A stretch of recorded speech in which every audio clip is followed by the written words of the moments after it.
ಓಂ ಶಾಂತಿ. ಓಂ ಶಾಂತಿ. ಇಂದಿನ ಜ್ಞಾನಮಂಥನಕ್ಕೆ ಸ್ವಾಗತ. ಒಂದು ಕೋಣೆಯಲ್ಲಿ ಬಹಳ ದುರ್ವಾಸನೆ ಇದ್ದಾಗ, ಅಂದ್ರೆ ನಾವು ಅಲ್ಲಿ ನಿಂತು ಎಷ್ಟು ಕೆಟ್ಟ ವಾಸನೆ ಅಂತ ದೂರು ನೀಡ್ತಾ ಇರ್ತೀವಾ? ಖಂಡಿತ ಇಲ್ಲ. ಹೌದು. ತಕ್ಷಣವೇ ಒಂದು ಪರ್ಫ್ಯೂಮ್ ಸಿಂಪಡಿಸಿ ಇಡೀ ವಾತಾವರಣವನ್ನು ಬದಲಾಯಿಸುತ್ತೇವೆ ಅಲ್ವಾ? ನಮ್ಮ ದೈನಂದಿನ ಜೀವನದಲ್ಲೂ ಹೀಗೆ. ಪರಿಸ್ಥಿತಿಗಳು ಎಷ್ಟೇ ನಕಾರಾತ್ಮಕವಾಗಿದ್ರೂ ನಮ್ಮ ಆಂತರಿಕ ಶುಭ ಭಾವನೆ ಎಂಬ ಸುಗಂಧದಿಂದ ಆ ವಾಯುಮಂಡಲವನ್ನು ಸಂಪೂರ್ಣವಾಗಿ ಪರಿವರ್ತನೆ ಮಾಡಬಹುದು. ಓಂ ಶಾಂತಿ. ಈ ಸುಗಂಧ ದ್ರವ್ಯದ ಉದಾಹರಣೆ ನಮ್ಮ ದೈನಂದಿನ ಹೋರಾಟಗಳಿಗೆ ಒಂದು ಸ್ಪಷ್ಟ ಕನ್ನಡಿ ಹಿಡಿಯುತ್ತದೆ.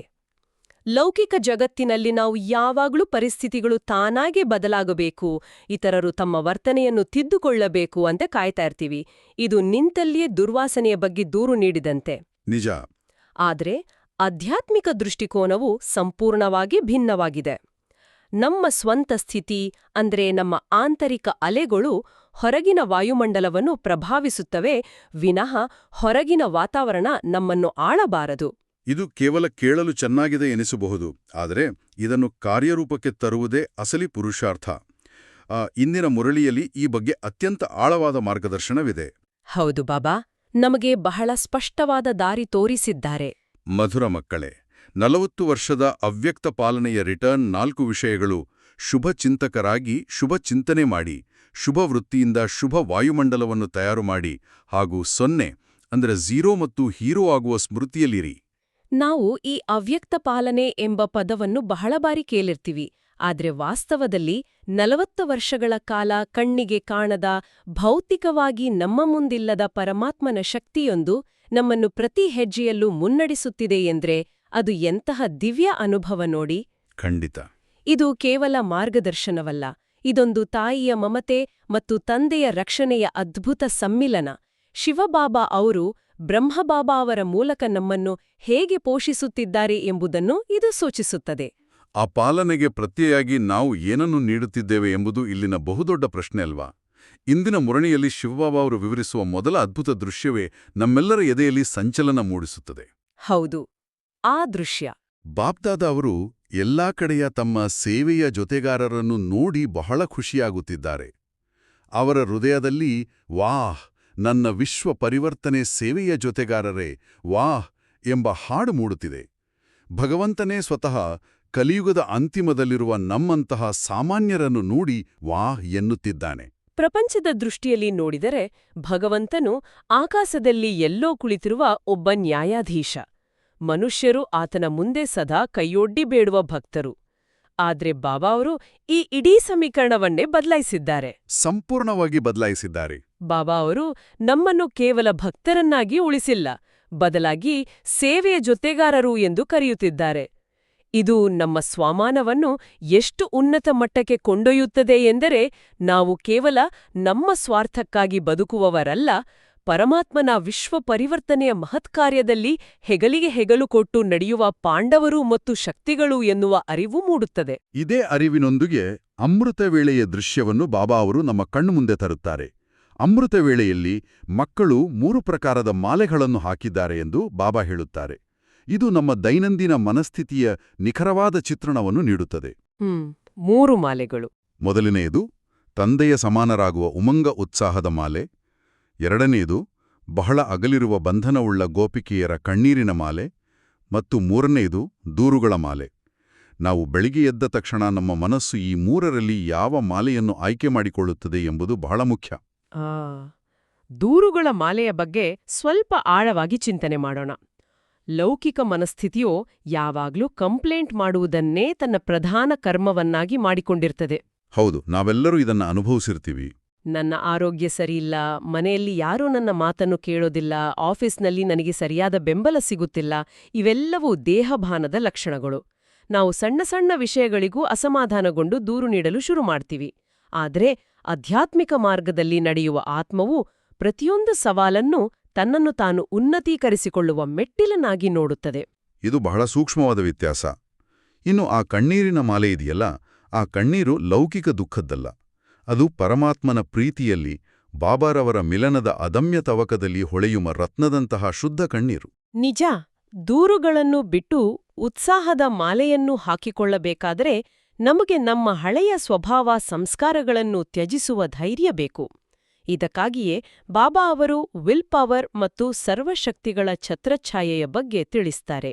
ವಿಲ್ ಪವರ್ ಬಗ್ಗೆ ನಾವು ಲೌಕಿಕದಲ್ಲಿ ಬೇರೆದೇ ಅರ್ಥ ಇಟ್ಕೊಂಡಿರ್ತೀವಿ. ಹೌದು, ನಮ್ಮ ಬಳಿಯಿರುವ ಲೌಕಿಕ ಆಸ್ತಿಯನ್ನು ವಿಲ್ ಮಾಡುವುದು ಸುಲಭ.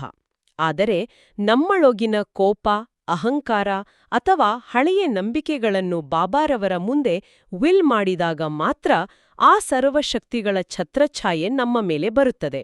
ವಿಲ್ ಮಾಡುವುದು ಎಂದ್ರೆ ಸಂಪೂರ್ಣವಾಗಿ ಒಪ್ಪಿಸುವುದು. ಒಂದು ಭಾರವಾದ ಚೀಲವನ್ನು ಹೊತ್ತುಕೊಂಡು ಬೆಟ್ಟ ಹತ್ತುವಾಗ ಆಗುವ ಆಯಾಸವನ್ನು ಊಹಿಸಿಕೊಳ್ಳಿ. ಬಹಳ ಕಷ್ಟ ಅದು. ಆ ಚೀಲವನ್ನು ಅತ್ಯಂತ ಬಲಶಾಲಿಯಾದ ವ್ಯಕ್ತಿಯೊಬ್ಬರಿಗೆ ವಹಿಸಿದಾಗ ನಮಗೆ ಎಷ್ಟು ನಿರಾಳ ಎನಿಸುತ್ತದೆಯೋ ಹಾಗೇ ನಮ್ಮ ಚಿಂತೆಗಳನ್ನು, ನಕಾರಾತ್ಮಕ ಸಂಸ್ಕಾರಗಳನ್ನು ಬಾಬಾರವರಿಗೆ ವಿಲ್ ಮಾಡಿದಾಗ ನಮ್ಮ ಮನಸ್ಸು ಹಗುರವಾಗುತ್ತದೆ. ಈ ಛತ್ರಛಾಯೆಯ ಅಡಿಯಲ್ಲಿ ನಾವು ಸಂಪೂರ್ಣ ಸುರಕ್ಷಿತರು ಎಂಬ ಭಾವನೆ ದೃಢವಾಗುತ್ತದೆ. ಬಾಬಾ ಅವರು ಬಹಳ ಸುಂದರವಾದ ಹೋಲಿಕೆಯ ಮೂಲಕ ಹೇಳುತ್ತಾರೆ. ಸ್ನೇಹದ ಶಕ್ತಿಯು ಬೆಟ್ಟದಂತಹ ಕಠಿಣ ಸಮಸ್ಯೆಯನ್ನು ಹತ್ತಿಯಂತೆ ಮೃದುವಾಗಿ, ನೀರಿನಂತೆ ಹಗುರವಾಗಿ ಮಾಡಿಬಿಡುತ್ತದೆ. ಬೆಟ್ಟ ಹತ್ತಿಯಾಗುವ ಪವಾಡ. ನಾವು ದೈನಂದಿನ ಜೀವನದಲ್ಲಿ ಎದುರಿಸುವ ಆರ್ಥಿಕ ಸಂಕಷ್ಟಗಳು ಅಥವಾ ಕೌಟುಂಬಿಕ ಕಲಹಗಳು ನಮಗೆ ದಾಟಲಾಗದ ಬೆಟ್ಟದಂತೆ ಕಾಣುತ್ತವೆ. ಆದರೆ ನಾವು ಬಾಬಾರವರ ಯಾದ್ನಲ್ಲಿದ್ದಾಗ ಆ ಬೆಟ್ಟ ಕೇವಲ ಒಂದು ಸಣ್ಣ ಹತ್ತಿಯ ಉಂಡೆಯಂತೆ ಭಾಸವಾಗುತ್ತದೆ. ಇದು ಕೇವಲ ಒಂದು ಭಾವನಾತ್ಮಕ ಉಪಶಮನವಲ್ಲ, ಇದೊಂದು ಪ್ರಾಯೋಗಿಕ ಸತ್ಯ. ಬೆಟ್ಟದಂತಹ ಸಮಸ್ಯೆ ಬಂದಾಗ ಮನುಷ್ಯನ ಬುದ್ಧಿ ಹೆದರಿ ಕೆಲಸ ಮಾಡುವುದನ್ನು ನಿಲ್ಲಿಸುತ್ತದೆ. ಆದರೆ ಬಾಬಾ ನನ್ನೊಂದಿಗಿದ್ದಾರೆ ಎಂಬ ಅರಿವಿದ್ದಾಗ ಬುದ್ಧಿಯು ಶಾಂತವಾಗುತ್ತದೆ. ಶಾಂತವಾದ ಬುದ್ಧಿಗೆ ಪರಿಹಾರಗಳು ಸ್ಪಷ್ಟವಾಗಿ ಕಾಣುತ್ತವೆ. ಖಂಡಿತ. ಇದನ್ನೇ ಬಾಬಾ ಅವರು ಖುದಾ ದೋಸ್ತ್ ಅಂದರೆ ಈಶ್ವರನನ್ನು ಆಪ್ತ ಜೊತೆಗಾರನನ್ನಾಗಿ ಮಾಡಿಕೊಳ್ಳುವುದು ಎಂದು ಕರೆಯುವುದು. ಜಗತ್ತು ದೇವರನ್ನು ದೂರದ ನ್ಯಾಯಾಧೀಶನಂತೆ ನೋಡಿದರೆ ನಾವು ಆತನನ್ನು ನಮ್ಮ ಪ್ರತಿಯೊಂದು ಹೆಜ್ಜೆಯ ದೋಸ್ತನನ್ನಾಗಿ ಮಾಡಿಕೊಳ್ಳುತ್ತೇವೆ. ಎಂತಹ ಮಧುರವಾದ ಸಂಬಂಧವಿದು. ಈ ದೋಸ್ತಿಯಲ್ಲಿ ಜ್ಞಾನ ಮತ್ತು ಪ್ರೇಮ ಎರಡರ ಸಮತೋಲನವಿರಬೇಕು ಅಂತ ಬಾಬಾ ವಿವರಿಸ್ತಾರೆ. ಜ್ಞಾನವು ಬೀಜವಾದರೆ ಪ್ರೇಮವು ನೀರು. ಬೀಜ ಮತ್ತು ನೀರು. ನಮ್ಮ ಬಳಿ ಎಷ್ಟೇ ಆಳವಾದ ಜ್ಞಾನವಿದ್ದರೂ, ಬುದ್ಧಿ ಚುರುಕಾಗಿದ್ದರೂ, ಹೃದಯದಲ್ಲಿ ಪರಮಾತ್ಮನ ಬಗ್ಗೆ ಮತ್ತು ಇತರ ಆತ್ಮರ ಬಗ್ಗೆ ಪ್ರೇಮವಿಲ್ಲದಿದ್ದರೆ ಆ ಜ್ಞಾನ ಕೇವಲ ಒಣ ಸಿದ್ಧಾಂತವಾಗಿ ಉಳಿಯುತ್ತದೆ. ಅದರಿಂದ ಯಾವುದೇ ಪ್ರಾಪ್ತಿಯ ಫಲ ಸಿಗುವುದಿಲ್ಲ. ಬೀಜ ಎಷ್ಟೇ ಶ್ರೇಷ್ಠವಾಗಿದ್ದರೂ ನೀರಿಲ್ಲದೆ ಅದು ಮೊಳಕೆ ಒಡೆಯುವುದಿಲ್ಲ ನೋಡಿ. ಬಹಳಷ್ಟು ಬಾರಿ ನಾವು ಅಧ್ಯಾತ್ಮದಲ್ಲಿ ಕೇವಲ ನಿಯಮಗಳನ್ನು, ಸಿದ್ಧಾಂತಗಳನ್ನು ಕಲಿಯುವುದರಲ್ಲಿ ಕಳೆದು ಹೋಗುತ್ತೇವೆ. ಆದರೆ ನನ್ನ ಬಾಬಾ ಎಂದು ಹೃದಯದಿಂದ ಹೇಳಿದ ತಕ್ಷಣ ಸರ್ವ ಖಜಾನೆಗಳ ಬೀಗದ ಕೈ ನಮಗೆ ಸಿಕ್ಕಿಬಿಡುತ್ತದೆ. ಸ್ನೇಹವಿದ್ದಾಗ ಅತಿಯಾದ ಪರಿಶ್ರಮದ ಅಗತ್ಯವಿರುವುದಿಲ್ಲ. ಇದೇ ಸಂದರ್ಭದಲ್ಲಿ ಪ್ರಪಂಚದವರು ಹೊಂದಿರುವ ಬಹುದೊಡ್ಡ ತಪ್ಪು ಕಲ್ಪನೆಯೊಂದನ್ನು ಬಾಬಾ ಅವರು ಸ್ಪಷ್ಟಪಡಿಸ್ತಾರೆ. ಹೌದು, ಆ ತಪ್ಪು ಕಲ್ಪನೆ ಎಂದರೆ ಮುಕ್ತಿಯ ನಂತರ ಆತ್ಮವು ಪರಮಾತ್ಮನಲ್ಲಿ ಲೀನವಾಗುತ್ತದೆ, ಅಂದರೆ ತನ್ನ ಅಸ್ತಿತ್ವವನ್ನೇ ಸಂಪೂರ್ಣವಾಗಿ ಕಳೆದುಕೊಂಡು ಜ್ಯೋತಿಯಲ್ಲಿ ಜ್ಯೋತಿಯಾಗಿ ಮರೆಯಾಗುತ್ತದೆ ಎನ್ನುವುದು. ಆದರೆ ಶಿವಬಾಬಾ ಅವರು ನಮಗೆ ನೈಜ ಸತ್ಯವನ್ನು ತಿಳಿಸುತ್ತಾರೆ. ಸತ್ಯದ ದರ್ಶನ. ಆತ್ಮವು ಎಂದಿಗೂ ಲೀನವಾಗುವುದಿಲ್ಲ, ಬದಲಾಗಿ ಪರಮಾತ್ಮನ ಪ್ರೀತಿಯಲ್ಲಿ ಲವಲೀನವಾಗುತ್ತದೆ. ಲವಲೀನ ಎನ್ನುವ ಪದದ ಅರ್ಥವನ್ನು ನಾವು ಬಹಳ ಆಳವಾಗಿ ಗ್ರಹಿಸಬೇಕು. ನಮ್ಮದೇ ಆದ ಅನನ್ಯ ಅಸ್ತಿತ್ವವನ್ನು, ನಮ್ಮ ಶ್ರೇಷ್ಠ ಪಾತ್ರವನ್ನು ನಾವು ಉಳಿಸಿಕೊಳ್ತೇವೆ, ಆದರೆ ನಮ್ಮ ಪ್ರಜ್ಞೆ ಸಂಪೂರ್ಣವಾಗಿ ಭಗವಂತನ ಪ್ರೀತಿಯಲ್ಲಿ ಮಗ್ನವಾಗಿರುತ್ತದೆ. ಇದು ಬಹಳ ಸುಂದರವಾದ ವಿವರಣೆ. ಇದು ಸಾಗರದಲ್ಲಿ ಕರಗುವ ಉಪ್ಪಿನಕಲ್ಲಿನ ಕಥೆಯಲ್ಲ, ಇದು ಸೂರ್ಯನ ಬೆಳಕಿನಲ್ಲಿ ಬೆಳಗುವ ವಜ್ರದ ಕಥೆ. ವಜ್ರ ತನ್ನ ಅಸ್ತಿತ್ವವನ್ನು ಕಳೆದುಕೊಳ್ಳುವುದಿಲ್ಲ, ಬದಲಿಗೆ ಸೂರ್ಯನ ಕಿರಣಗಳನ್ನು ಹೀರಿಕೊಂಡು ಇನ್ನಷ್ಟು ಪ್ರಕಾಶಮಾನವಾಗಿ ಬೆಳಗುತ್ತದೆ. ಎಂತಹ ಅದ್ಭುತವಾದ ಉದಾಹರಣೆ ಇದು. ಈ ಲವಲೀನ ಅವಸ್ಥೆಯನ್ನು ತಲುಪಲು ನಾವು ತಂದೆಯ ಸಮಾನರಾಗುವ ಹೋಂವರ್ಕ್ ಮಾಡಬೇಕು. ಬಾಬಾ ಅವರು ಮಕ್ಕಳ ಫಲಿತಾಂಶವನ್ನು ಸಹ ನೋಡಿ 75% ಮಕ್ಕಳು ಈ ಹೋಂವರ್ಕ್ ಅನ್ನು ಬಹಳ ಚೆನ್ನಾಗಿ ಮಾಡಿದ್ದಾರೆ ಎಂದು ಹೇಳಿದಾಗ ನಮ್ಮ ಜವಾಬ್ದಾರಿ ಇನ್ನಷ್ಟು ಹೆಚ್ಚಾಗುತ್ತದೆ.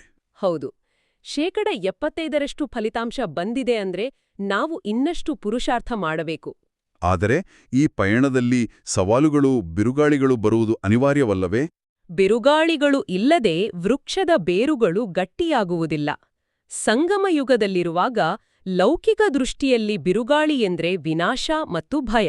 ಆದರೆ ಯೋಗಾಗ್ನಿಯಲ್ಲಿ ತಪಸ್ಸನ್ನು ಮಾಡುತ್ತಿರುವ ಜ್ಞಾನಿ ಆತ್ಮಗಳಿಗೆ ಬಿರುಗಾಳಿಯು ಒಂದು ವಿಘ್ನವಲ್ಲ, ಅದೊಂದು ಉಡುಗೊರೆ. ಬಿರುಗಾಳಿ ಉಡುಗೊರೆಯಾಗುವುದು ಹೇಗೆ ಅಂತ ಪ್ರಪಂಚದವರೆಗೆ ಆಶ್ಚರ್ಯ ಆಗ್ಬೋದು. ಪ್ರತಿಯೊಂದು ಬಿರುಗಾಳಿಯೂ ನಮ್ಮ ಸಹನಶೀಲತೆಯನ್ನು, ನಮ್ಮ ಅಚಲ ಸ್ಥಿತಿಯನ್ನು ಪರೀಕ್ಷಿಸುತ್ತದೆ ಮತ್ತು ನಮ್ಮನ್ನು ಇನ್ನಷ್ಟು ಗಟ್ಟಿಗೊಳಿಸುತ್ತದೆ. ನಮ್ಮ ತಲೆಯ ಮೇಲೆ ಸ್ವತಃ ಪರಮಾತ್ಮನ ವರದಾನದ ಹಸ್ತವಿದೆ ಎಂಬ ಅರಿವಿದ್ದಾಗ ಆ ಬಿರುಗಾಳಿ ಕೇವಲ ತಂಗಾಳಿಯಂತೆ ಭಾಸವಾಗುತ್ತದೆ. ಸಮಸ್ಯೆಗಳನ್ನು ನೋಡಿ ಭಯಪಡುವ ಬದಲು ಆ ಸಮಸ್ಯೆಗೆ ಸಮಾಧಾನದ ರೂಪವನ್ನು ಕೊಟ್ಟು ಮುಂದುವರಿಯುವುದು ನಮ್ಮ ಪುರುಷಾರ್ಥವಾಗಬೇಕು. ಬಾಬಾ ಅವರು ಇದೇ 40 ವರ್ಷಗಳ ಅವ್ಯಕ್ತ ಪಾಲನೆಯ ನೆನಪಿನಲ್ಲಿ ನಮ್ಮನ್ನು ಝೀರೋ ಮತ್ತು ಹೀರೋ ಆಗುವ ಸ್ಮೃತಿಯಲ್ಲಿ ಇರಲು ಹೇಳುತ್ತಾರೆ. ಝೀರೋ ಮತ್ತು ಹೀರೋ. ಈ ಝೀರೋ ಮತ್ತು ಹೀರೋ ಸ್ಮೃತಿಯ ನಡುವಿನ ಸಮತೋಲನವನ್ನು ಕಾಯ್ದುಕೊಳ್ಳುವುದು ದೈನಂದಿನ ಜೀವನದಲ್ಲಿ, ಉದಾಹರಣೆಗೆ ಒಂದು ಬ್ಯುಸಿ ಕಚೇರಿಯಲ್ಲಿ ಹೇಗೆ ಸಾಧ್ಯ? ಝೀರೋ ಎಂದರೆ ನಾನು ಒಂದು ಬಿಂದು, ಚೈತನ್ಯಶೀಲ ಆತ್ಮ. ಇದು ಶರೀರದ ಅಹಂಕಾರದಿಂದ, ನಾನು ನನ್ನದು ಎಂಬ ಮಮಕಾರದಿಂದ ನಮ್ಮನ್ನು ಮುಕ್ತಗೊಳಿಸುತ್ತದೆ. ಯಾವಾಗ ನಾನು ನನ್ನನ್ನು ಝೀರೋ ಎಂದು ತಿಳಿದುಕೊಳ್ಳುತ್ತೇನೋ ಆಗ ನನ್ನಲ್ಲಿ ಅಪಾರವಾದ ನಮ್ರತೆ ಮೂಡುತ್ತದೆ. ನಮ್ರತೆ ತಾನಾಗಿಯೇ ಬರುತ್ತದೆ. ಅದೇ ಸಮಯದಲ್ಲಿ ಈ ಸೃಷ್ಟಿ ನಾಟಕದಲ್ಲಿ ನಾನು ಒಬ್ಬ ಮಹಾನ್ ಪಾತ್ರಧಾರಿ, ಭಗವಂತನಿಂದ ಆರಿಸಲ್ಪಟ್ಟ ಹೀರೋ ಎಂಬ ಸ್ಮೃತಿ ನನ್ನ ಪ್ರತಿಯೊಂದು ಕರ್ಮವನ್ನು ಶ್ರೇಷ್ಠವಾಗಿಸುತ್ತದೆ. ಕಚೇರಿಯಲ್ಲಿ ಯಾರಾದರೂ ನಮ್ಮನ್ನು ಟೀಕಿಸಿದಾಗ ಝೀರೋ ಸ್ಮೃತಿ ನಮ್ಮನ್ನು ಶಾಂತವಾಗಿಡುತ್ತದೆ. ಮತ್ತು ಒಂದು ಜವಾಬ್ದಾರಿಯನ್ನು ಹೊರಬೇಕಾದಾಗ ಹೀರೋ ಸ್ಮೃತಿ ನಮಗೆ ನಾಯಕತ್ವದ ಶಕ್ತಿಯನ್ನು ನೀಡುತ್ತದೆ. ನಮ್ರತೆ ಮತ್ತು ಜವಾಬ್ದಾರಿಯ ಈ ಸಮತೋಲನವೇ ನಮ್ಮನ್ನು ಮಾಯಾಜೀತರನ್ನಾಗಿ ಮಾಡುತ್ತದೆ. ಇದನ್ನೇ ಬಾಬಾ ಅವರು ನಮ್ಮ ಜೀವನದಲ್ಲಿ ಪ್ರಾಯೋಗಿಕವಾಗಿ ಅಳವಡಿಸಿಕೊಳ್ಳಲು 4 ಪ್ರಮುಖ ವಿಷಯಗಳ ಬಗ್ಗೆ ದೃಢವಾಗಿ ಪಕ್ಕಾ ಎಂದು 3 ಬಾರಿ ಕೇಳಿ ವಾಗ್ದಾನ ಪಡೆಯುತ್ತಾರೆ. ಆ 4 ಮಾತುಗಳು ನಮ್ಮ ಜೀವನದ ಆಧಾರ ಸ್ತಂಭಗಳು. ಆ 4 ಮಾತುಗಳನ್ನು ಒಂದೊಂದಾಗಿ ಬಿಡಿಸಿ ನೋಡೋಣ. ಮೊದಲನೆಯದು ಶುಭಚಿಂತಕ. ಇತರರ ಬಲಹೀನತೆಯನ್ನು ನೋಡದೆ ದಯಾಹೃದಯಿಗಳಾಗಿ ಸಹಯೋಗ ನೀಡುವುದು. ಕಚೇರಿಯಲ್ಲಿ ಸಹೋದ್ಯೋಗಿಯೊಬ್ಬರು ನಮ್ಮ ಕೆಲಸದ ಶ್ರೇಯಸ್ಸನ್ನು ತಾವು ತೆಗೆದುಕೊಂಡಾಗ ನಾವು ಶುಭಚಿಂತಕರಾಗಿರುವುದು ಹೇಗೆ? ಇದು ನಮ್ಮೆಲ್ಲರ ಸಾಮಾನ್ಯ ಹೋರಾಟ. ಆದ್ರೆ ಬಾಬರವರ ಶ್ರೀಮತದ ಪ್ರಕಾರ ಆ ವ್ಯಕ್ತಿಯ ವರ್ತನೆಯ ಹಿಂದೆ ಅವರದೇ ಆದ ಅಭದ್ರತೆ ಅಥವಾ ಭಯ ಅಡಗಿತ್ತಿರಬಹುದು ಎಂಬುದನ್ನು ನಾವು ಅರ್ಥಮಾಡಿಕೊಳ್ಳಬೇಕು. ಅವರ ತಪ್ಪನ್ನು ಜಗತ್ತಿನ ಮುಂದೆ ಎತ್ತಿ ತೋರಿಸುವ ಬದಲು ಆಂತರಿಕವಾಗಿ ಅವರಿಗೆ ಶಕ್ತಿಯನ್ನು ಕಳುಹಿಸುವುದು, ಅವರನ್ನು ಕ್ಷಮಿಸುವುದು ನಿಜವಾದ ಶುಭಚಿಂತಕನ ಲಕ್ಷಣ. ಅಂದರೆ ದಯಾಹೃದಯಿಗಳಾಗಿ ಎಂದರೆ ಅವರ ಕರ್ಮದ ಲೆಕ್ಕಾಚಾರವನ್ನು ಭಗವಂತನಿಗೆ ಬಿಟ್ಟು ನಾವು ಮಾತ್ರ ಶುದ್ಧವಾಗಿರುವುದು. ಹೌದು. ಎರಡನೆಯ ಮಾತು ಶುಭಚಿಂತನೆ. ಇಂದಿನ ದಿನಗಳಲ್ಲಿ ನಮ್ಮ ಬಹುಪಾಲು ಶಕ್ತಿ ವ್ಯರ್ಥ ಸಂಕಲ್ಪಗಳಲ್ಲಿಯೇ, ಅದರಲ್ಲೂ ರಾತ್ರಿ ಮಲಗುವಾಗ ಹಳೆಯ ಘಟನೆಗಳನ್ನು ನೆನಪಿಸಿಕೊಂಡು ಓವರ್ ಥಿಂಕಿಂಗ್ ಮಾಡುವುದರಲ್ಲೇ ಕಳೆದು ಹೋಗುತ್ತಿದೆ. ಇದಕ್ಕಾಗಿಯೇ ಬಾಬಾ ಅವರು ಮನಸ್ಸಿಗೆ ಒಂದು ಟೈಮ್ ಟೇಬಲ್ ಹಾಕಿಕೊಳ್ಳಲು ಮಾರ್ಗದರ್ಶನ ನೀಡುತ್ತಾರೆ. ಮನಸ್ಸಿಗೆ ಟೈಮ್ ಟೇಬಲ್ ಅಂದ್ರೆ ಹೇಗೆ? ನಮ್ಮ ಶರೀರದ ದಿನನಿತ್ಯದ ಕೆಲಸಗಳಿಗೆ ಹೇಗೆ ಒಂದು ವೇಳಾಪಟ್ಟಿ ಇರುತ್ತದೆಯೋ, ಮನಸ್ಸಿಗೂ ಒಂದು ಸ್ವಮಾನದ ವೇಳಾಪಟ್ಟಿ ಇರಬೇಕು. ಅಮೃತ ವೇಳೆಯಲ್ಲಿ ನಾವು ಯಾವ ಸ್ವಮಾನವನ್ನು ತೆಗೆದುಕೊಳ್ಳುತ್ತೇವೆಯೋ, ಉದಾಹರಣೆಗೆ ನಾನು ಮಾಸ್ಟರ್ ಸರ್ವಶಕ್ತಿವಾನ್ ಆತ್ಮ, ಅದನ್ನು ಇಡೀ ದಿನ ಪ್ರತಿ ಗಂಟೆಗೊಮ್ಮೆ ರಿವೈಸ್ ಮಾಡ್ತಾ ಇರಬೇಕು. ಇದು ಬಹಳ ಪರಿಣಾಮಕಾರಿ ಅಭ್ಯಾಸ. ಮನಸ್ಸು ಸದಾಕಾಲ ಈ ಶುಭ ಚಿಂತನೆಯಲ್ಲಿ ನಿರತವಾಗಿದ್ದರೆ ಅಲ್ಲಿ ವ್ಯರ್ಥ ಸಂಕಲ್ಪಗಳಿಗೆ ಜಾಗವೇ ಇರೋದಿಲ್ಲ. ಆಗಾಗ ಪರಿಶೀಲನೆ ಮಾಡಿಕೊಳ್ಳಿ ಮತ್ತು ತಕ್ಷಣವೇ ಪರಿವರ್ತನೆ ಮಾಡಿಕೊಳ್ಳಿ ಅಂತ ಬಾಬಾ ತಿಳಿಸುತ್ತಾರೆ. ಮೂರನೆಯದು ಶುಭ ವೃತ್ತಿ.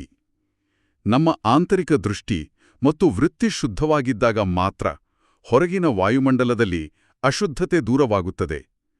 ಇದು ನೇರವಾಗಿ 4ನೇ ಮಾತಿಗೆ ನಮ್ಮನ್ನು ಕರೆದೊಯ್ಯುತ್ತದೆ, ಶುಭ ವಾಯುಮಂಡಲ. ಬಾಬಾ ಅವರು ಇಲ್ಲಿ ಒಂದು ಪ್ರಬಲವಾದ ಎಚ್ಚರಿಕೆಯನ್ನು ನೀಡುತ್ತಾರೆ. ಇತರರಿಗಾಗಿ ಕಾಯಬೇಡಿ, ನಾನೇ ಮೊದಲು ಎಂದು. ಆರಂಭದಲ್ಲಿ ನಾವು ಮಾತನಾಡಿದ ಆ ಪರ್ಫ್ಯೂಮ್ ಉದಾಹರಣೆ ಇಲ್ಲಿಯೇ ಅನ್ವಯವಾಗುವುದು. ಮನೆಯಲ್ಲಿ ವಾತಾವರಣ ಕದಡಿದಾಗ ಅವರು ಮೊದಲು ಕ್ಷಮೆ ಕೇಳಲಿ, ಆಮೇಲೆ ನಾನು ಸರಿಯಾಗುತ್ತೇನೆ ಎಂದು ಕಾಯುವುದು ಅಜ್ಞಾನ. ನಾನೇ ಮೊದಲು ಶುಭ ಭಾವನೆಯ ಸುಗಂಧವನ್ನು ಹರಡಬೇಕು. ಖಂಡಿತ. ನಾವು ಇರುವ ಜಾಗವು ಚಿಕ್ಕದಾಗಿರಲಿ ಅಥವಾ ದೊಡ್ಡದಾಗಿರಲಿ, ಆ ವಾತಾವರಣವನ್ನು ಒಂದು ಚೈತನ್ಯ ಮಂದಿರದಂತೆ ಸತೋಪ್ರಧಾನವಾಗಿ ಮಾಡುವ ಸಂಪೂರ್ಣ ಜವಾಬ್ದಾರಿ ನಮ್ಮದೇ ಆಗಿದೆ. ಪ್ರಪಂಚದಲ್ಲಿ ಈಗ ಎಲ್ಲೆಡೆ ಭಯ ಮತ್ತು ಅನಿಶ್ಚಿತತೆಯ ವಾತಾವರಣವಿದೆ. ನಾಳೆ ಏನಾಗುತ್ತೋದಿಯೋ ಎಂಬ ಆತಂಕದಲ್ಲಿ ತಮೋಪ್ರಧಾನ ಜಗತ್ತು ನಡಲುತ್ತಿದೆ. ಆದರೆ ನಮಗೆ ಈ ವರ್ಷದ ಸ್ಲೋಗನನ್ನು ಬಾಬಾ ಕೊಟ್ಟಿದ್ದಾರೆ, ನೋ ಪ್ರಾಬ್ಲಮ್, ಸಮಸ್ಯೆಯೇ ಇಲ್ಲ. ಕೇವಲ ಈ 2 ಪದಗಳು ನಮ್ಮೊಳಗೆ ಎಂತಹ ಸ್ವತಂತ್ರ ಭಾವನೆಯನ್ನು ತರುತ್ತವೆ. ನೋ ಪ್ರಾಬ್ಲಮ್ ಎಂದು ಹೇಳಿದ ತಕ್ಷಣ ನಮ್ಮೊಳಗಿನ ಮಾನಸಿಕ ಭಾರವೆಲ್ಲ ಇಳಿದು ಹೋಗುತ್ತದೆ. ಮನಸ್ಸಿನಲ್ಲಿ ಸದಾ ಖುಷಿಯ ನರ್ತನ ನಡೆಯುತ್ತಿರಬೇಕು. ನಾವು ವಿಘ್ನವಿನಾಶಕನ ಮಕ್ಕಳಾಗಿದ್ದೇವೆ. ಹೌದು. ನಮ್ಮ ಮುಂದೆ ಯಾರೇ ಬಂದರೂ ಅವರನ್ನು ಖಾಲಿ ಕೈಯಲ್ಲಿ ಕಳುಹಿಸಬಾರದು. ನಾವು ದಾತನ ಮಕ್ಕಳು. ನಮ್ಮ ಮುಖದಿಂದ, ನಡವಳಿಕೆಯಿಂದ ಅಥವಾ ಒಂದು ಸಣ್ಣ ನಗುವಿನಿಂದಲಾದರೂ ಅವರಿಗೆ ಗುಣಗಳ ಉಡುಗೊರೆಯನ್ನು ನೀಡಲೇಬೇಕು. ಇದೇ ಶಿವಮಂತ್ರದ ಮಹಿಮೆ. ನಾವು ಗುಣಗಳನ್ನು ದಾನ ಮಾಡಿದಷ್ಟು ನಮ್ಮಲ್ಲಿ ಅದು ಹೆಚ್ಚಾಗುತ್ತದೆ. ದಾನ ಕೊಟ್ರೆ ಗ್ರಹಣ ಬಿಡುತ್ತದೆ ಎಂಬ ಗಾಯನ ಇದೆಯಲ್ವೇ, ಆ ರೀತಿ ನಮ್ಮೊಳಗಿನ ಸಣ್ಣ ಪುಟ್ಟ ದೌರ್ಬಲ್ಯಗಳೆಂಬ ಗ್ರಹಣ ನಾವು ಇತರರಿಗೆ ಶುಭವನ್ನು ಹಂಚಿದಾಗ ತಾನಾಗಿಯೇ ದೂರವಾಗುತ್ತದೆ. ಗುಣಗಳ ದಾನವೇ ಶ್ರೇಷ್ಠ ದಾನ. ಮತ್ತು ನಾವು ಯಜ್ಞಕ್ಕೆ ಕೇವಲ ಓಕೆ ಕಾರ್ಡ್ ಕಳಿಸಬೇಕು, ಬದಲಾಗಿ ದೂರುಗಳ ದೊಡ್ಡ ಪತ್ರವನ್ನಲ್ಲ ಎಂದು ಬಾಬಾ ಬಹಳ ಪ್ರೀತಿಯಿಂದ ಎಚ್ಚರಿಸುತ್ತಾರೆ. ಗುಣಗಳ ಉಡುಗೊರೆ, ಶಕ್ತಿಗಳ ಉಡುಗೊರೆಯ ಪಟ್ಟಿ ದೊಡ್ಡದಿರಬೇಕೇ ಹೊರತು ಸಮಸ್ಯೆಗಳ ಪಟ್ಟಿಯಲ್ಲ. ಬಾಬಾ ಅವರು ನಮ್ಮಿಂದ ಎಷ್ಟು ಸುಂದರವಾದ, ಉನ್ನತವಾದ ನಿರೀಕ್ಷೆಗಳನ್ನು ಇಟ್ಟುಕೊಂಡಿದ್ದಾರೆ. ಈ ಎಲ್ಲಾ ಪ್ರಮುಖ ಮಾತುಗಳನ್ನು ನಮ್ಮೊಳಗೆ ಇಳಿಸಿಕೊಂಡಾಗ ನಮ್ಮ ಸ್ಥಿತಿ ಸದಾ ಅಚಲವಾಗಿರುತ್ತದೆ ಮತ್ತು ಯೋಗಯುಕ್ತವಾಗಿರುತ್ತದೆ. ಇಷ್ಟು ಗಹನವಾದ ಜ್ಞಾನಮಂಥನದ ನಂತರ ಈಗ ಮುರಳಿಯ ಅತ್ಯಂತ ಮಧುರವಾದ ಕ್ಷಣ. ಬಾಬಾರವರ ಯಾದ್ ಪ್ಯಾರ್ ಅನ್ನು ಅಂದ್ರೆ ನೆನಪು, ಪ್ರೀತಿಯನ್ನು ಅವರದೇ ಮಾತುಗಳಲ್ಲಿ ಆಲಿಸೋಣ. ಓಂ ಶಾಂತಿ. ಈಗ ಎಲ್ಲರೂ ಸದಾ ಏನು 4 ಮಾತುಗಳನ್ನು ತಿಳಿಸಿದ್ದೇವೆ ಮತ್ತು 5ನೆಯದು ಝೀರೋ ಹಾಗೂ ಹೀರೋ ಎಂದು ತಿಳಿಸಿದ್ದೇವೆ. ಈ ಮಾತುಗಳನ್ನು ಮನನ ಮಾಡುತ್ತಾ ಮಗ್ನಾವಸ್ಥೆಯಲ್ಲಿರುವ ಬ್ರಾಹ್ಮಣರಿಂದ ಫರಿಷ್ಠ ಆತ್ಮಗಳು ದೇವತಾ ಆಗೋದಂತೂ ತಮ್ಮ ಜನ್ಮಸಿದ್ಧ ಅಧಿಕಾರವಾಗಿದೆ, ಫರಿಷ್ಠೆಯಿಂದ ದೇವತೆ ಆಗಿಯಾಗುತ್ತಾರೆ ಅಂದಾಗ ಸದಾ ಸ್ನೇಹದ ಪ್ರೀತಿಯಲ್ಲಿ ಲವಲೀನರಾಗಿರುವ, ಸದಾ ದೃಢತೆಯ ಸಂಕಲ್ಪದ ಬೀಗದ ಕೈಯನ್ನು ಮನಸ್ಸಿನಲ್ಲಿ ಬುದ್ಧಿಯಲ್ಲಿ ಇಟ್ಕೊಳ್ಳುವವರು, ಏಕೆಂದರೆ ಈ ಬೀಗದ ಕೈಗೆ ಮಾಯೆ ಬಹಳ ಚಕ್ಕರ್ ಹಾಕುತ್ತದೆ ಅಂದಾಗ ಮನಸ್ಸು ಹಾಗೂ ಬುದ್ಧಿಯಿಂದ ಸದಾ ಸಮರ್ಥರಾಗಿರುವ ಎಲ್ಲ ಕಡೆಯ ಮಕ್ಕಳಿಗೆ ಬಾಪ್ತಾದರವರ ನೆನಪು, ಪ್ರೀತಿ ಹಾಗೂ ನಮಸ್ತೆ. ಓಂ ಶಾಂತಿ. ಬಾಬಾರವರ ಈ ಪ್ರೀತಿಯ ಮಾತುಗಳು ಆತ್ಮದ ಕಲ್ಮಶಗಳನ್ನು ತೊಳೆದು ಬಿಡುತ್ತವೆ. ಈಗ ಮುರಳಿಯ ಅಂತಿಮ ಭಾಗವಾದ ವರದಾನದ ಕಡೆಗೆ ಗಮನ ಹರಿಸೋಣ. ಇಂದಿನ ವರದಾನ ಹೀಗಿದೆ: ಸೂಕ್ಷ್ಮ ಸಂಕಲ್ಪಗಳ ಬಂಧನಗಳಿಂದಲೂ ಮುಕ್ತರಾಗಿ ಶ್ರೇಷ್ಠ ಸ್ಥಿತಿಯ ಅನುಭವ ಮಾಡುವಂತಹ ನಿರ್ಬಂಧನ ಭವ. ನಾವು ಸ್ಥೂಲವಾದ ಬಂಧನಗಳಿಂದ ಮುಕ್ತರಾಗಿರಬಹುದು, ಆದರೆ ಸೂಕ್ಷ್ಮ ಸಂಕಲ್ಪಗಳ ಬಂಧನ ಎಂದರೆ ವಾಸ್ತವದಲ್ಲಿ ಏನು? ಇದು ಬಹಳ ಆಳವಾದ ವಿಷಯ. ನಾವು ಯಾರಿಗೂ ಕೆಟ್ಟದ್ದನ್ನು ಮಾಡದಿರಬಹುದು, ಆದರೆ ನಾನೆಷ್ಟು ಸೇವೆ ಮಾಡಿದೆ, ನನ್ನಿಂದಲೇ ಈ ಕೆಲಸ ಯಶಸ್ವಿಯಾಯಿತು ಎಂಬ ಸೂಕ್ಷ್ಮ ಅಹಂಕಾರವೂ ಒಂದು ಬಂಧನವೇ. ಹೌದು, ಇದು ಬಹಳ ಸೂಕ್ಷ್ಮವಾದ ಮಾಯೆ. ದೇಹದ ನೆನಪು ಬಂದಿತೆಂದ್ರೆ ಸಾಕು, ಅದರ ಜೊತೆಗೆ ಇತರರ ಮೆಚ್ಚುಗೆಯ ನಿರೀಕ್ಷೆ, ಫಲದ ಮೇಲಿನ ಆಸೆ ಎಲ್ಲವೂ ಸೂಕ್ಷ್ಮವಾಗಿ ನಮ್ಮನ್ನು ಬಂಧಿಸ್ತವೆ. ಸಂಪೂರ್ಣ ವೈರಾಗ್ಯ ಇದ್ದಾಗ ಮಾತ್ರ, ಅಂದ್ರೆ ಮನಸಾ ವಾಚಾ ಕರ್ಮಣ ಯಾವ ಲೌಕಿಕ ಆಕರ್ಷಣೆಗೂ ಒಳಗಾಗದೆ ಕೇವಲ ಒಬ್ಬ ತಂದೆಯ ನೆನಪಿನಲ್ಲಿರುವುದೇ ನಿರ್ಬಂಧನ ಸ್ಥಿತಿ. ಇಂತಹ ಆತ್ಮಗಳು ಮಾತ್ರ ಇಡೀ ಪ್ರಪಂಚವನ್ನು ಮಾಯೆಯ ಜಾಲದಿಂದ ಮುಕ್ತಗೊಳಿಸಲು ಸಾಧ್ಯ. ಇನ್ನು ಇಂದಿನ ಸ್ಲೋಗನ್ ಕೂಡ ಇದೇ ಸ್ಥಿತಿಗೆ ಪುಷ್ಟಿ ನೀಡುತ್ತದೆ. ದೇಹಿ ಅಭಿಮಾನಿ ಸ್ಥಿತಿಯ ಮೂಲಕ ತನು ಹಾಗೂ ಮನಸ್ಸಿನ ಏರುಪೇರುಗಳನ್ನು ಸಮಾಪ್ತಿ ಮಾಡುವವರೇ ಅಚಲರಾಗಿ ಇರುವರು. ತನು ಮತ್ತು ಮನಸ್ಸಿನ ಏರುಪೇರುಗಳು ದೈನಂದಿನ ಜೀವನದಲ್ಲಿ ನಮ್ಮ ತನು ಮತ್ತು ಮನಸ್ಸಿನಲ್ಲಿ ನಿರಂತರವಾಗಿ ಏರುಪೇರುಗಳು ಆಗುತ್ತಲೇ ಇರುತ್ತವೆ. ವಯಸ್ಸಾದಂತೆ ಕಾಯಿಲೆ ಬರಬಹುದು, ಆಪ್ತರಿಂದ ಮನಸ್ಸಿಗೆ ನೋವಾಗಬಹುದು. ಆದರೆ ನಾವು ದೇಹಿ ಅಭಿಮಾನಿ ಸ್ಥಿತಿಯಲ್ಲಿದ್ದಾಗ, ಅಂದರೆ ನಾನು ಈ ನಾಶವಾಗುವ ಶರೀರವಲ್ಲ, ನಾನು ಪ್ರಕಾಶಮಾನವಾದ ಅವಿನಾಶಿ ಆತ್ಮ ಎಂಬ ದೃಢವಾದ ಅರಿವಿನಲ್ಲಿದ್ದಾಗ, ಈ ಯಾವ ಭೌತಿಕ ಏರುಪೇರುಗಳು ನಮ್ಮನ್ನು ವಿಚಲಿತಗೊಳಿಸುವುದಿಲ್ಲ. ಈ ಸ್ಲೋಗನ್ ನಮ್ಮ ಮನಸ್ಸಿಗೆ ಒಂದು ಬಿಗಿಯಾದ ಲಂಗರುವಾಗಿ ಕೆಲಸ ಮಾಡುತ್ತದೆ. ಕೊನೆಯದಾಗಿ ಈ ಇಂದಿನ ಅವ್ಯಕ್ತ ಸೂಚನೆ: ನಿಶ್ಚಯದ ಫೌಂಡೇಶನ್ ಬಲಗೊಳಿಸಿ ಸದಾ ನಿರ್ಭಯ ಮತ್ತು ನಿಶ್ಚಿಂತರಾಗಿರಿ. ಬಾಬಾ ಇಲ್ಲಿ ಸ್ಪಷ್ಟವಾಗಿ ಹೇಳುತ್ತಾರೆ, ಪ್ರಪಂಚದಲ್ಲಿ ಸಮಸ್ಯೆಗಳ ಕೆಲಸ ಬರುವುದು, ಆದರೆ ನಿಶ್ಚಯ ಬುದ್ಧಿಯಿರುವ ಆತ್ಮನ ಕೆಲಸ ಆ ಸಮಸ್ಯೆಯನ್ನು ಸಮಾಧಾನ ಸ್ವರೂಪದಿಂದ ಪರಿವರ್ತನೆ ಮಾಡುವುದು. ನಥಿಂಗ್ ನ್ಯೂ ಎಂಬ ಅಸ್ತ್ರ ಇಲ್ಲಿದೆ. ಹೌದು, ನಥಿಂಗ್ ನ್ಯೂ ಅಂದರೆ ಯಾವುದೂ ಹೊಸದಲ್ಲ, ಇದೆಲ್ಲ ಕಲ್ಪಕಲ್ಪದ ಪೂರ್ವ ನಿಶ್ಚಿತ ಆಟ ಎಂಬ ಅಚಲ ದೃಷ್ಟಿಕೋನವಿದ್ದರೆ ನಾವು ಎಂದಿಗೂ ಹೆದರುವುದಿಲ್ಲ, ಸದಾ ನಿಶ್ಚಿಂತ ಚಕ್ರವರ್ತಿಗಳಾಗಿರುತ್ತೇವೆ. ಈಗ ನಾವು ಚರ್ಚಿಸಿದ ಈ ವರದಾನದ ನಿರ್ಬಂಧನ ಸ್ಥಿತಿ, ಸ್ಲೋಗನ್ನ ಅಚಲತೆ ಮತ್ತು ನಿಶ್ಚಯದ ಫೌಂಡೇಶನ್ ಅನ್ನು ನಮ್ಮೊಳಗೆ ಸಂಪೂರ್ಣವಾಗಿ ಇಳಿಸಿಕೊಳ್ಳಲು ಒಂದೆರಡು ನಿಮಿಷಗಳ ಕಾಲ ಮನ್ಮನಾಭವ ಸ್ಥಿತಿಯಲ್ಲಿ ಧ್ಯಾನದ ಅಭ್ಯಾಸ ಮಾಡೋಣ. ದಯವಿಟ್ಟು ಎಲ್ಲರೂ ಸಂಪೂರ್ಣವಾಗಿ ಶಾಂತರಾಗಿ ಕುಳಿತುಕೊಳ್ಳಿ. ಓಂ ಶಾಂತಿ. ನಿಮ್ಮ ದೇಹವನ್ನು ಸಡಿಲಗೊಳಿಸಿ. ಹೊರಗಿನ ಪ್ರಪಂಚದ ಎಲ್ಲಾ ಶಬ್ದಗಳಿಂದ, ದೈನಂದಿನ ಗಡಿಬಿಡಿಗಳಿಂದ ನಿಮ್ಮ ಮನಸ್ಸನ್ನು ಬಿಡಿಸಿಕೊಳ್ಳಿ. ನಿಮ್ಮ ಸಂಪೂರ್ಣ ಗಮನವನ್ನು ಭ್ರುಕುಟಿಯ ಮಧ್ಯದಲ್ಲಿ ಕೇಂದ್ರೀಕರಿಸಿ. ನಾನು ಕೇವಲ ರಕ್ತ ಮಾಂಸಗಳ ಶರೀರವಲ್ಲ. ನಾನು ಒಂದು ಪ್ರಕಾಶಮಾನವಾದ ಚೈತನ್ಯಶೀಲ ದಿವ್ಯಾತ್ಮ. ಪರಮಪಿತಾ ಶಿವಬಾಬಾರವರ ದಿವ್ಯ ಶಾಂತಿಯ ಕಿರಣಗಳು ನೇರವಾಗಿ ನನ್ನ ಮೇಲೆ ಬೀಳುತ್ತಿವೆ. ಆ ಪ್ರೀತಿಯ ಸಾಗರದಲ್ಲಿ ನಾನು ಸಂಪೂರ್ಣವಾಗಿ ಲವಲೀನನಾಗಿದ್ದೇನೆ. ನಾನು ನಿರ್ಬಂಧನ ಆತ್ಮ. ಯಾವುದೇ ಸೂಕ್ಷ್ಮ ಅಹಂಕಾರ, ಅಪೇಕ್ಷೆ ಅಥವಾ ಲೌಕಿಕ ಆಕರ್ಷಣೆಗಳ ಸೆಳೆತ ನನಗಿಲ್ಲ. ಬಾಬಾರವರ ಸರ್ವ ಶಕ್ತಿಗಳ ಛತ್ರಛಾಯೆ ಸದಾ ನನ್ನ ಮೇಲಿದೆ. ಬೆಟ್ಟದಂಥ ಸಮಸ್ಯೆಗಳು ಈಗ ಹತ್ತಿಯಂತೆ ಹಗುರಾಗಿವೆ. ನನ್ನ ಮನಸ್ಸಿನಲ್ಲಿ ಸದಾ ಖುಷಿಯ ನರ್ತನ ನಡೆಯುತ್ತಿದೆ. ನನಗೇನೂ ಸಮಸ್ಯೆಯಿಲ್ಲ. No problem. ನಾನು ಈ ಸೃಷ್ಟಿ ನಾಟಕದ ಮಹಾನ್ ಹೀರೋ ಪಾತ್ರಧಾರಿ. ನನ್ನ ಪ್ರತಿಸಂಕಲ್ಪವು ಶುಭವಾಗಿದೆ. ನನ್ನ ದೃಷ್ಟಿ ದಯಾಪೂರ್ಣವಾಗಿದೆ. ನಾನು ಎಲ್ಲರಿಗೂ ಶುಭವನ್ನು, ಗುಣಗಳನ್ನು ಹಂಚುವ ದಾತನ ಮಗು. ನನ್ನ ಶುಭವೃತ್ತಿಯಿಂದ ಇಡೀ ವಾಯುಮಂಡಲ ಪವಿತ್ರವಾಗುತ್ತಿದೆ. ಈ ಅಚಲವಾದ, ನಿರ್ಭಯವಾದ ಸ್ಥಿತಿಯಲ್ಲಿ ನಾನು ಸದಾ ನಿಶ್ಚಿಂತನಾಗಿದ್ದೇನೆ. ಶಾಂತಿ. ಓಂ ಶಾಂತಿ. ಧ್ಯಾನದ ಈ ಮಧುರವಾದ ಶಾಂತತೆಯನ್ನು ದಿನವಿಡೀ ಕಾಪಾಡಿಕೊಳ್ಳೋಣ. ಇಂದಿನ ಈ ಆಳವಾದ ಮಂಥನವು ದೈನಂದಿನ ಜೀವನದ ಪ್ರತಿಯೊಂದು ಹೆಜ್ಜೆಗೂ ಹೊಸ ಬೆಳಕನ್ನು ನೀಡಿದೆ. ಇಂದು ದಿನವಿಡೀ ಕರ್ಮಕ್ಷೇತ್ರದಲ್ಲಿರುವಾಗ ಒಂದು ಸಣ್ಣ ಪ್ರಯೋಗವನ್ನು ನಾವೆಲ್ಲರೂ ಮಾಡಬಹುದು.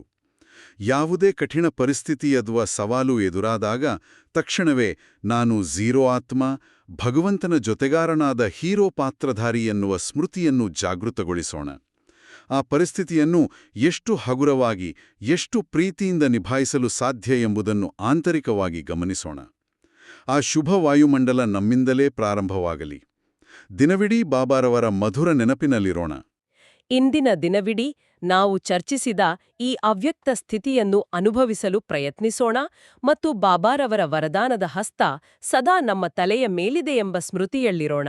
ನಿಜ, ಇಂದಿನ ಈ ಚರ್ಚೆ ಎಲ್ಲರ ಆಧ್ಯಾತ್ಮಿಕ ಪಯಣಕ್ಕೆ ಸಹಕಾರಿಯಾಗಿದೆ ಎಂದು ನಾವು ನಂಬುತ್ತೇವೆ. ಎಲ್ಲರಿಗೂ ಈ ನಮ್ಮ ಮಾತುಕತೆ ಇಷ್ಟವಾದಲ್ಲಿ ದಯವಿಟ್ಟು ಈ ಜ್ಞಾನದ ಅಮೃತವನ್ನು ತಮ್ಮ ಆತ್ಮೀಯರಿಗೂ ಶೇರ್ ಮಾಡಿ. ಹೌದು, ಮತ್ತು ಇಂತಹ ದೈನಂದಿನ ಮುರಳಿ ಮಂಥನಕ್ಕಾಗಿ ನಮ್ಮ ಶಿವವಾಣಿ ಚಾನೆಲ್ ಅನ್ನು ಸಬ್ಸ್ಕ್ರೈಬ್ ಮಾಡಲು ಮರೆಯಬೇಡಿ. ಹಾಗಾದರೆ ನಾಳೆ ಮತ್ತೆ ಭೇಟಿಯಾಗೋಣ. ಅಲ್ಲಿಯವರೆಗೆ ಬಾಬಾರವರ ಸಿಹಿ ನೆನಪಿನಲ್ಲಿರಿ. ಓಂ ಶಾಂತಿ. ಓಂ ಶಾಂತಿ. ಓಂ ಶಾಂತಿ.